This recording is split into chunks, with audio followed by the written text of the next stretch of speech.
ابراہیم علیہ السلام اپنے اہلیہ کے ساتھ مصر کا سفر کیا۔ جب وہ مصر کے اندر پہنچے ہیں تو حضرت ابراہیم علیہ السلام کو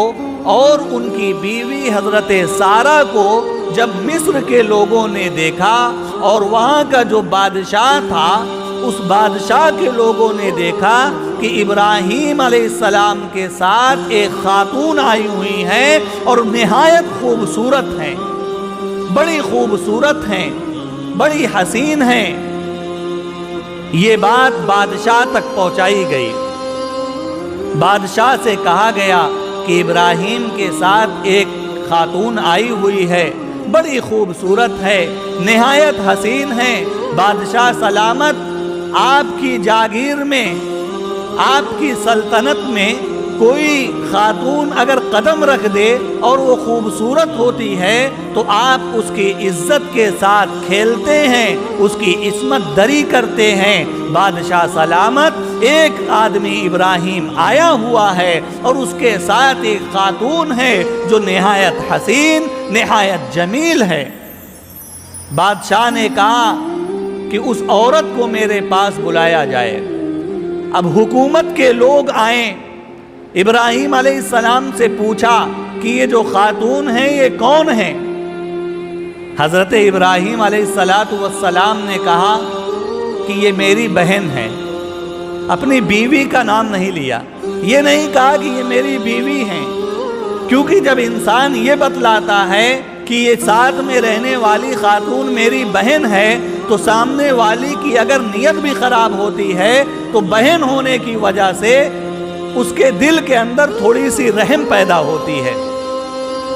اور فوراً اپنی بیوی حضرت سارہ کے پاس گئے اور کہنے لگے کہ اے میری بیوی، روئے زمین پر تم مجھ کو سب سے زیادہ عزیز ہو، اور خدا پاک کی قسم میرے اور تمہارے علاوہ دنیا میں ابھی اور کوئی ایمان والا نہیں ہے، اور اللہ کا فرمان ہے کہ ایمان والے کے بھائی ہیں،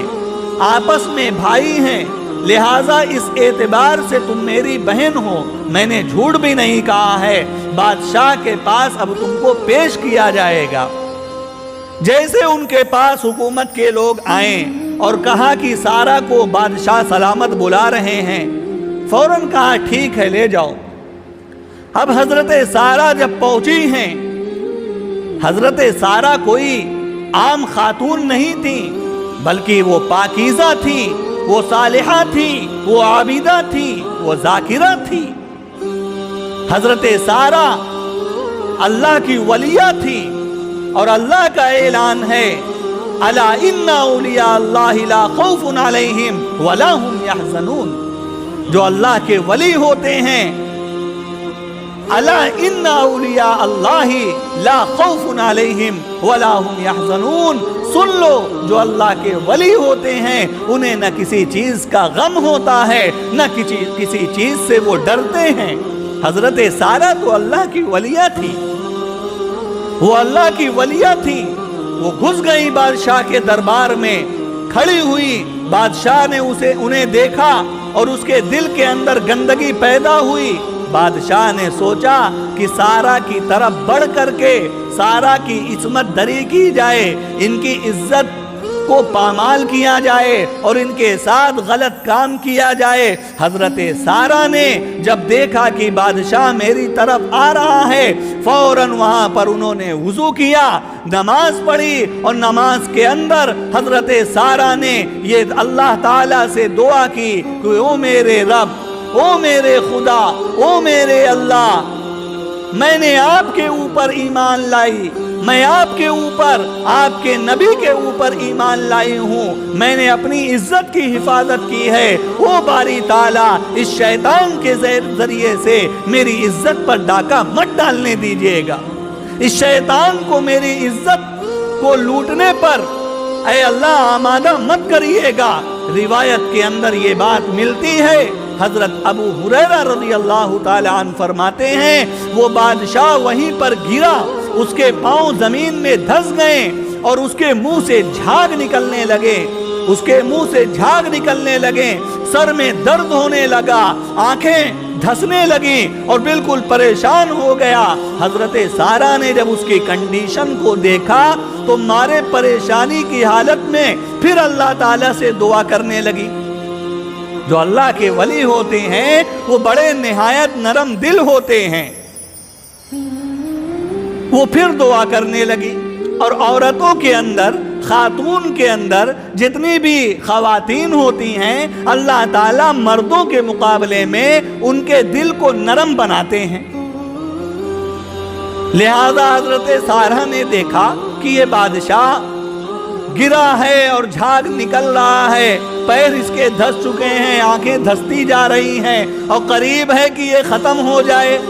حضرت سارہ نے فوراً اللہ سے دعا کیا ڈرتے ڈرتے کہ او میرے رب،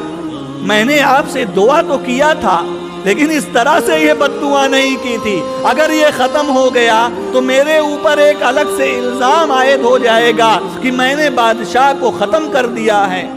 اور مجھے جیل جانے سے کوئی نہیں روک سکتا۔ او باری تعالیٰ، اسے صحیح کر دیجئے۔ اس نے بھی منت و سماحت کی کہ اے سارہ، اللہ سے دعا کر دو، اے سارہ اللہ سے دعا کر دو، میں صحیح ہو جاؤں۔ حضرت سارہ نے دعا کیا اور وہ بادشاہ صحیح ہوا، اور جیسے صحیح ہوا پھر اس کے دماغ کے اندر گندگی چلنے لگی اور پھر سوچا کہ آگے بڑھوں۔ پھر حضرت سارہ نے فوراً نماز پڑھی اور دعا کیا کہ اے اللہ، آمنت باللہ و برسولک،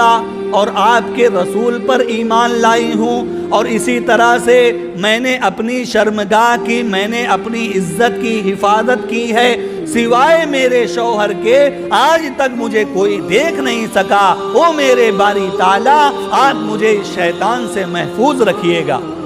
پھر بادشاہ ویسے ہی گرا، ویسے ہی پیر اس کے دھسے، آنکھیں دھسنے لگی، زبان سے جھاگ نکلنے لگے، اور وہ پریشانی کے حالت میں پھر حضرت سارہ سے کہنے لگا، اے سارہ، اللہ سے دعا کر دو، میں صحیح ہو جاؤں، اب میں آگے نہیں بڑھوں گا۔ حضرت سارہ نے سوچا کہیں یہ پھر ختم ہو جائے گا تو پھر بلا وجہ ایک الزام میرے اوپر عائد ہو جائے گا، لاؤ میں پھر دعا کر دیتی ہوں۔ پھر انہوں نے اللہ سے دعا کیا اور وہ بادشاہ صحیح ہو گیا، اور صحیح ہونے کے بعد پھر اس کے دل کے اندر گندگی پیدا ہوئی۔ تیسری مرتبہ بھی ایسا ہوا تو تیسری مرتبہ میں اس نے کہا اب میں تمہاری طرف نہیں بڑھوں گا۔ حضرت سارہ نے اللہ سے دعا کی، وہ بادشاہ بالکل صحیح ہو گیا اور اپنے لوگوں سے کہا کہ کہاں سے میرے پاس تم نے جنیہ کو لا کر کے چھوڑ دیا، کہاں سے میرے پاس تم نے جنات خواتین کو، یعنی یہ انسانوں میں سے تو لگی نہیں رہی ہیں، مجھے ایسا محسوس ہو رہا ہے یہ کوئی جناتوں میں سے کوئی خاتون ہیں، اور ان کو میرے سامنے تم نے لا کر کے پیش کر دیا۔ اگر زیادہ دیر تک یہ میرے پاس رہیں گی تو میری سلطنت بھی برباد ہو جائے گی، میں بھی برباد ہو جاؤں گا۔ اور جب حضرت سارہ جب جانے لگی، بادشاہ ان کی بڑی عزت کیا، بڑا ریسپیکٹ کیا، اور اس کے بعد اپنی بیٹی حضرت ہاجرہ کو حضرت سارہ کے پاس بھیج دیا کہ جاؤ تم حضرت سارہ کی خدمت کرنا، حضرت سارہ کی خدمت کرنا، اور ان کی خادمہ بنا کر کے حضرت ہاجرہ جو بادشاہ کی لڑکی تھی انہیں اسے دے دیا۔ اب جب حضرت ابراہیم علیہ السلام کے پاس حضرت سارہ پہنچی تو کہنے لگی کہ اے میرے خاوند، آپ نے دیکھا نہیں کہ اللہ تعالیٰ نے بادشاہ کو کیسے ذلیل کیا، کیسے رسوا کیا، اور اس نے مجھے اپنی لڑکی کو میری خدمت کے لیے گفٹ کے طور پر دیا ہے، ہبہ کے طور پر دیا ہے۔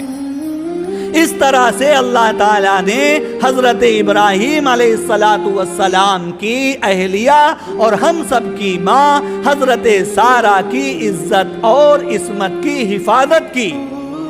جب خواتین اللہ سے لو لگاتی ہیں، جب عورتیں اللہ سے لو لگاتی ہیں اور اللہ کو یاد کرتی ہیں اور اللہ کے اوپر یقین کرتی ہیں، خدا پاک کی قسم بعد میں چل کر کے وہی عورت حضرت سارہ بنتی ہے، وہی عورت حضرت ہاجرہ بنتی ہے۔